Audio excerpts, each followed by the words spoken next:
तो तुम्हें कोई भी परेशानी, किसी भी तरह का चिंतन विक्षेप में नहीं आना चाहिए कि नाम जप के लिए जैसे बने, जैसे जबरदस्ती जिह्वा से आप नाम उच्चार, यहां जिह्वा की बात करें, केवल जीव से अभ्यास तुम बना लो, जो नाम तुम्हें प्रिय लगे या जो गुरुदेव ने दिया हो। जीव के द्वारा प्रभु के नाम की आवृत्ति अगर निरंतर होने लगे तो बहुत जल्दी हृदय के जो पाप वासना मल हैं वो सब नष्ट हो जाते हैं। ध्यान से सुनो इसे।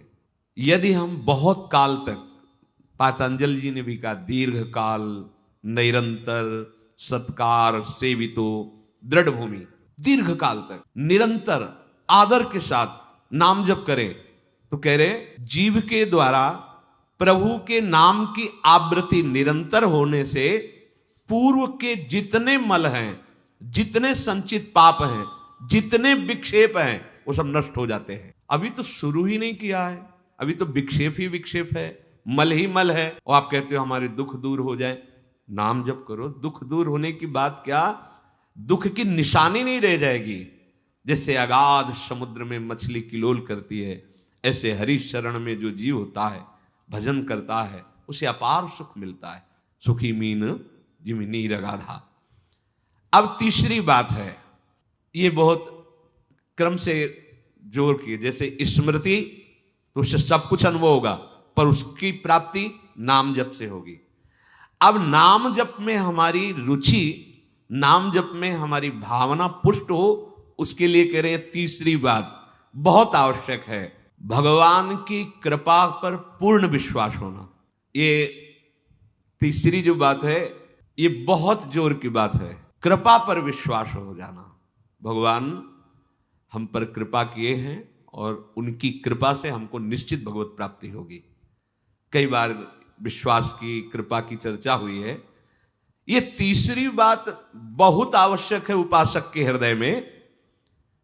भगवान के कृपा बल से अब मुझे निश्चित भगवत प्राप्ति होगी, इसमें कोई संदेह नहीं है। देखो, पहली बात, स्मृति से सब कुछ प्राप्त हो जाएगा, पर बड़ा कठिन है, क्योंकि स्मृति तो हमारी जगत के भोगों की चल रही, संसार की, देह की। तो बोले नाम जप जो है वो आपकी स्मृति को जागृत कर देगा। जितना आप अधिक नाम जप करेंगे आपके पाप सब नष्ट हो जाएंगे। नाम जप में भी बराबर तो हिम्मत नहीं पड़ रही, आध घंटा थोड़ा समय नाम जप। कोई साधु महात्मा एकांतवास करके 24 घंटे प्रयासरत, उनकी बात हो सकती है। हमें तो जब मिला समय तब भले नाम, अभी इतना अभ्यास नहीं। तो बोले निरंतर नाम जप और स्मृति दोनों को जागृत करने की सामर्थ्य तीसरी बात में है। भगवान की हम पर बहुत कृपा है। भागवत में भी एक जगह कहा है कि जो भगवान की कृपा का अनुभव करते हुए प्रारब्ध के अनुसार दुख सुख आता है, उसे भोग लेता है, शिकायत नहीं करता, उसमें विचलित नहीं होता है, और हर समय भगवान की कृपा का, हमारे ऊपर बहुत कृपा है, तत्यनुकंपा, ये श्लोक ऐसा है।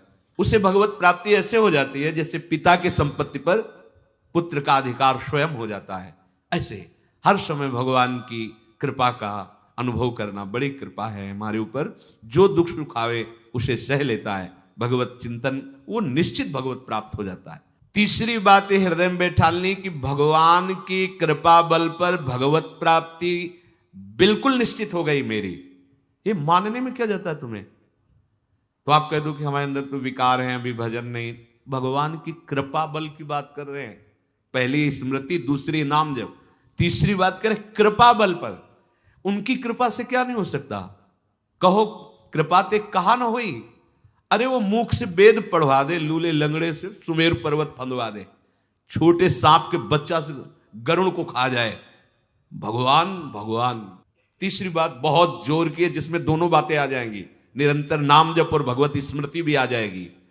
प्रभु के कृपा बल से प्रभु की प्राप्ति में अब कोई संशय नहीं है। ये भी सुबह कहा था जो साथ के पास कि तुम चिंता मत करो, बस जो हम कह रहे हैं निषेधात्मक जो बातें उनको तुम मत करना, तुम पड़े रहोगे तो भगवत प्राप्ति हो जाएगी।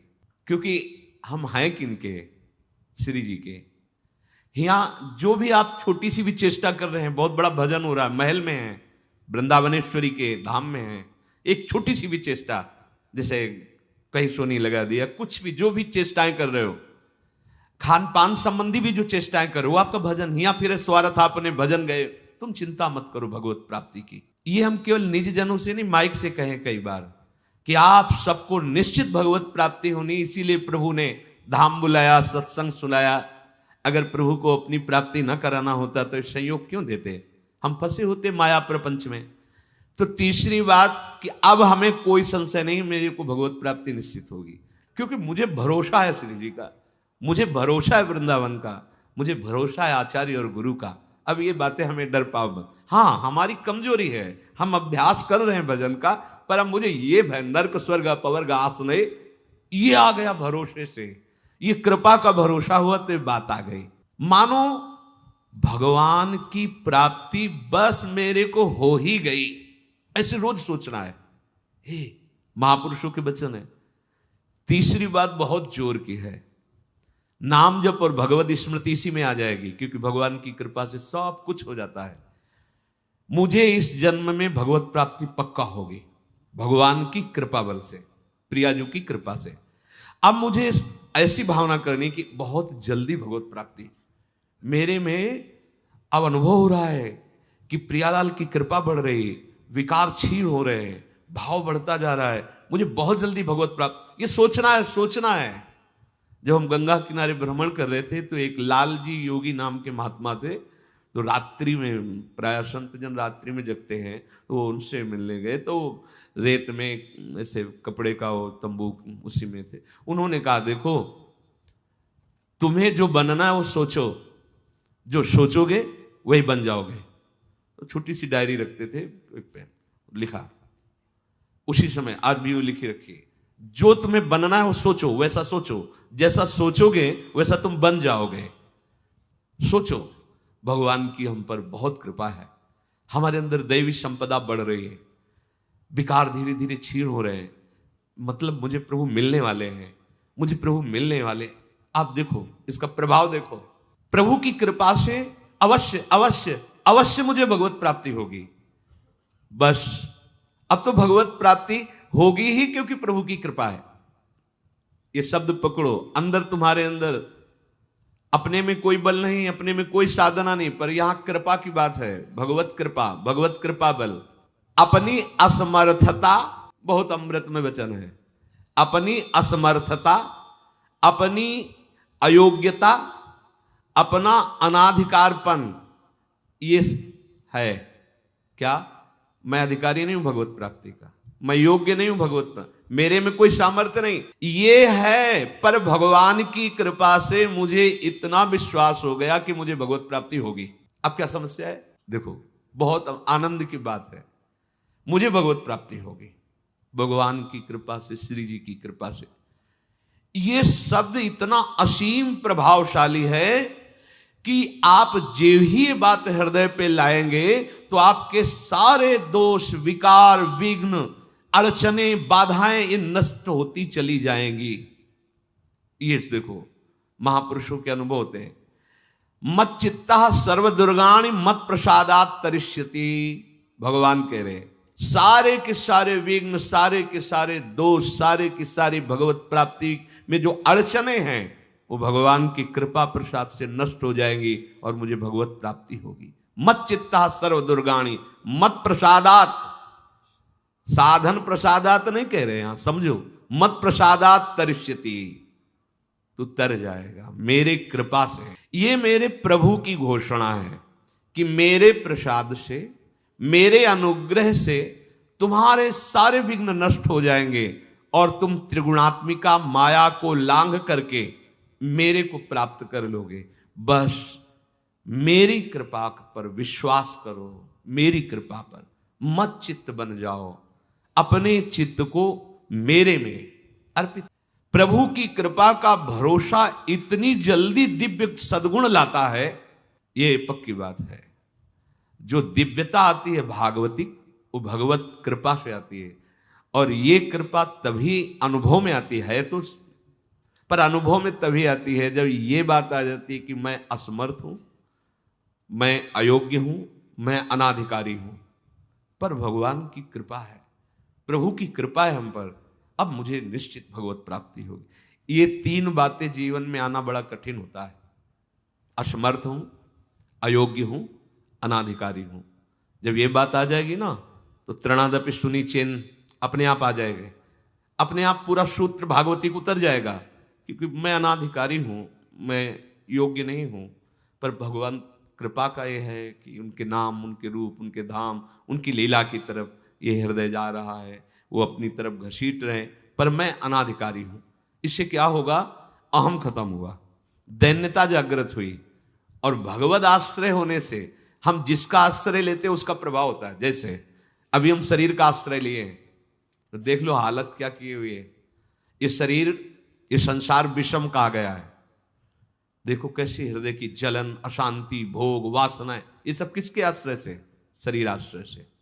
अभी भगवद आश्रय, अंदर से भगवद आश्रय, अंदर की बात है। यहां मैं अनाधिकारी हूं, योग्यता मेरे में नहीं है, मैं किसी योग्य नहीं हूं, पर प्रभु की कृपा हम पर है, निश्चित मुझे भगवत प्राप्ति होगी। कह रहे इसका इतना बड़ा प्रभाव है कि इसमें जो सामर्थ्य जागृत होती है, भागवतिक सद्गुण जागृत होती है, वो किसी साधना से नहीं, इससे बढ़कर कोई दूसरा उपाय नहीं है। विश्वास भगवत कृपा पर।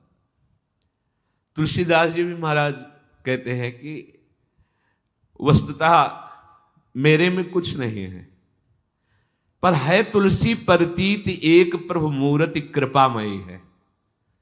मेरे में ऐसा कोई सद्गुण नहीं कि मैं अपने प्रभु को रिझा सकूं, पर यह विश्वास है कि मेरे प्रभु कृपा में है, कृपा मूर्ति है। अपने साधनों पर जो विश्वास करता है, अपनी जितेंद्रियता पर जो विश्वास करता है, वो गिर सकता है, लेकिन जिसको अपनी अयोग्यता का भान हो गया है और प्रभु का भरोसा हो गया है, उसे कोई नहीं गिरा पाएगा, पक्का। बच्चा बन जाओगे, अयोग्य हूं, पर आपका भरोसा, तो कोई प्रश्न नहीं आएगा जीवन में। अगर प्रश्न आता है तो आप वाणी से बच्चा कहते हो, लेकिन अंदर अहंकार है, वो अंतर्यामी सदगुरु जानता है। मोमन कबहु तुम्हें ही ना लागो, ज्यों छल छाण स्वभाव निरंतर रहत विषय अनुराग। अगर हम अपने साधन की बात करें तो वह अच्छा साधन तो विषय का कर रहा है मन। देखो हम कभी पद्मासन लगा के किसी विषय का ध्यान नहीं करते, बहुत सुंदर बात। मोमन कबहु तुम्हें ना लागो, ज्यों छल छाणी स्वभाव निरंतर रहत विषय अनुराग। भक्ति में तो छल कर रहा है, लेकिन विषय चिंतन में छल नहीं कर रहा है, ईमानदारी से, सच्चाई से विषय चिंतन कर रहा है। मेरा मन हे प्रभु कभी आप में ऐसे नहीं लगा जैसे विषय में ये छल छाड़ कर स्वाभाविक लगता है। विषय में कभी किसी को मन लगाना नहीं पड़ता है। देखो, विषय में कभी किसी को मन लगाना नहीं पड़ता, स्वाभाविक लगा रहता है, निरंतर लगा रहता है और अटल लगा रहता है। देखो, अटल का मतलब बस वो यही शब्द स्पर्श रूप रस गंध इन्हीं में घूमेगा। कभी वो हट करके ऐसे प्रभु में लगा जैसा विषयों में लगा है। ज्यों छल छाण स्वभाव निरंतर रहत विषय अनुराग्यो। मेरे मन की दशा, मेरे इंद्रियों की दशा आपके अनुकूल नहीं है प्रभु, ये विषय के अनुकूल है। पर प्रभु मेरे मन में एक विश्वास हो गया है कि आपकी मूर्ति कृपामयी है और जीव ने नाम की ओट ली है तुलसी प्रतीत एक प्रभु मूर्ति कृपामयी है, और नाम की ओट जीव ने ले ली है। बस अब सब कुछ हो जाएगा। चौथी बात, प्रत्येक प्राणी में, संसार की प्रत्येक वस्तुओं में मेरे प्रभु समाये हुए हैं। यहां सिद्धावस्था आती है। ये तीन बातें बहुत जोर की।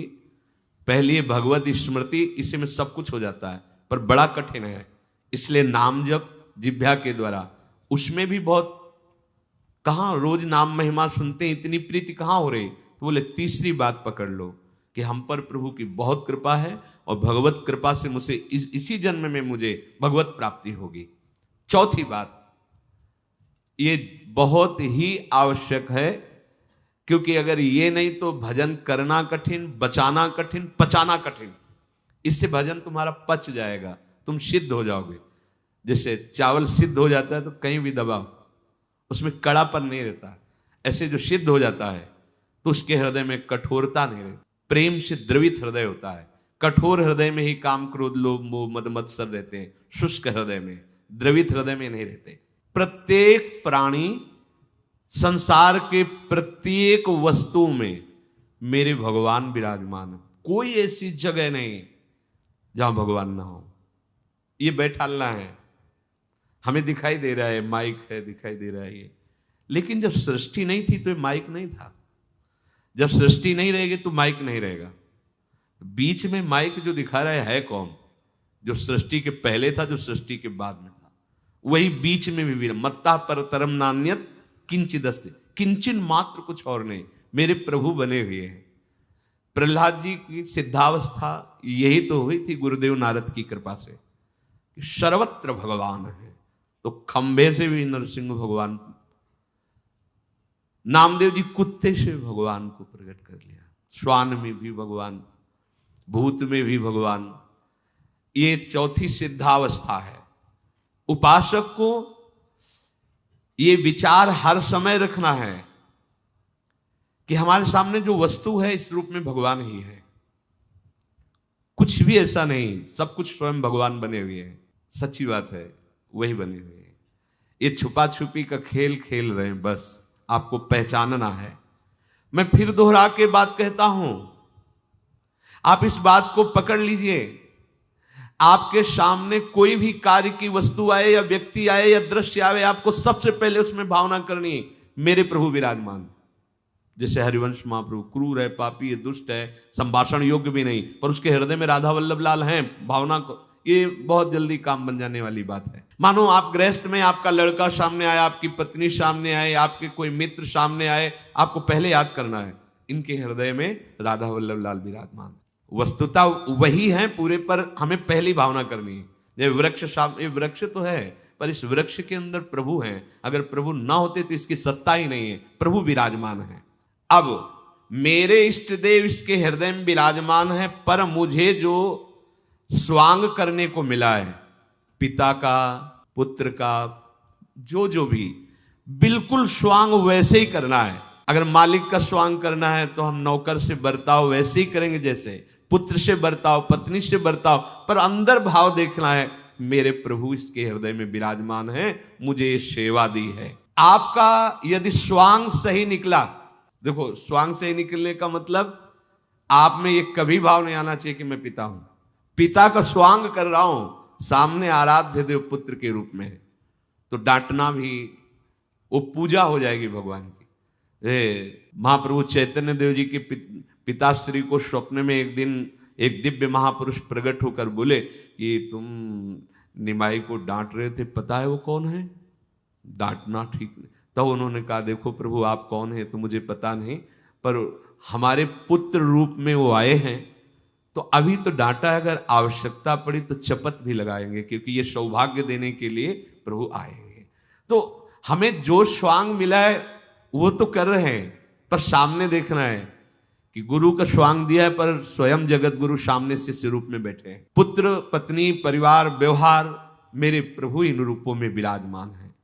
तो सच्ची मानिए, ये चार बातें यदि आप अपने जीवन में ले आए तो भगवत प्राप्ति तो एक ही बात में हो जाएगी, किसी एक बात में। चारों में इतनी सामर्थ्य है, किसी एक में यदि आपकी स्मृति निरंतर तो भगवत प्राप्ति, नाम निरंतर जब तो भगवत प्राप्ति, और दृढ़ विश्वास किसी जन्म में मेरे को भगवत प्राप्ति हो जाएगी, भगवत कृपा से तो भगवत प्राप्ति, और सब में भगवान की भावना तो भगवत प्राप्ति। और जिसमें चारों ये पूर्ण हो गए तो सिद्ध महापुरुष हो जाता है। जीवन की परम सार्थकता इसी जन्म में भगवत प्राप्ति हो